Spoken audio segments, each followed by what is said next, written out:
আজকে আমাদের সাথে অতিথি হিসাবে আছেন মুফতি মাওলানা কারি মঈনুদ্দিন মিসবাহ। আসসালামু আলাইকুম। ওয়ালাইকুম আসসালাম ওয়া রাহমাতুল্লাহি ওয়া বারাকাতুহু। কেমন আছেন প্রিয় শায়েখ? আলহামদুলিল্লাহ, মহান রব্বুল আলামিন ভালো রেখেছেন। আপনি কেমন আছেন? আলহামদুলিল্লাহ, খুব ভালো আছি। আলহামদুলিল্লাহ। প্রিয় শায়েখ, সত্যের আহ্বানে অনুষ্ঠানে আমরা প্রতিটি অনুষ্ঠানেই একটা বিষয় নিয়ে আলোচনা করি। আজকেও তার ব্যতিক্রম নয়। আজকে আমরা আলোচনা রেখেছি পবিত্র মাহে রমজানের শেষ দশকে একটি বিষয় আমরা ইবাদত করি। সেই বিষয়টি হলো ইতেকাফ। ইতেকাফের গুরুত্ব এবং ফজিলত সম্পর্কে আপনাকে আলোচনা করার জন্য আহ্বান জানাচ্ছি। বিসমিল্লাহ ওয়াসসালাতু ওয়াসসালামু আলা রাসূলিল্লাহ, আম্মা বা'দ। আউযু বিল্লাহি মিনাশ শাইতানির রাজীম। বিসমিল্লাহির রাহমানির রহিম। যালিকাল কিতাবু লা রাইবা ফীহি হুদাল লিল মুত্তাকিন। সাদাকাল্লাহু মাওলানাল আযীম। ইতিকাফ কি? এই প্রশ্নের জবাবে বলবো, ইতিকাফ হলো আল্লাহর রাসূল পাক সাল্লাল্লাহু আলাইহি সাল্লামের একটি গুরুত্বপূর্ণ সুন্নাহ। এই তিনি প্রতি বছরই রমাদান মাসে ইতিকাফের আমলটি করতেন।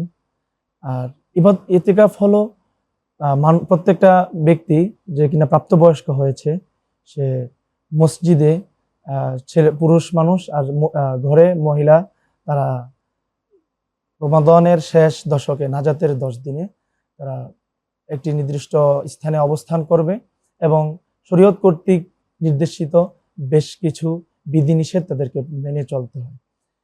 আর ইতিকাফ কারা করবে?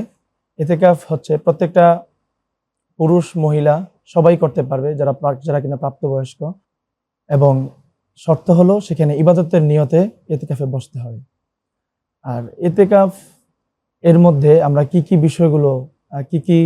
বিষয় আমরা হাসিল করতে পারি, সে বিষয় হলো আমরা যে কাজগুলো করব সেটা হলো বেশি বেশি ইবাদত করব, নফল নামাজ পড়ব, তারপরে জিকির আজকার, তেলাওয়াত এবং বেশি বেশি দুরূদ শরীফ পাঠ করব।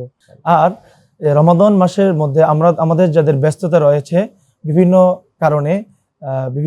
ব্যস্ততার কারণে আমরা ইতিকাফে বসতে পারবো না, কিন্তু আমরা চাইলে যারা মুতাকিফ হবে, যারা ইতিকাফ করবে, তাদের সঙ্গে আমরা অন্তত সব গুজারি করতে পারি।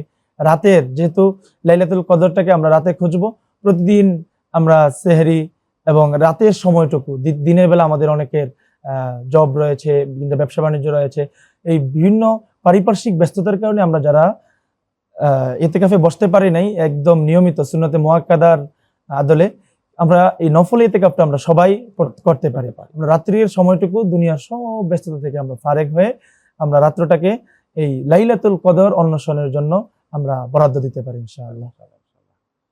অনেক অনেক ধন্যবাদ প্রিয় শায়েখ। প্রিয় দর্শক, সময় হলো একটা বিরতির। ফিরছি একটু পরেই।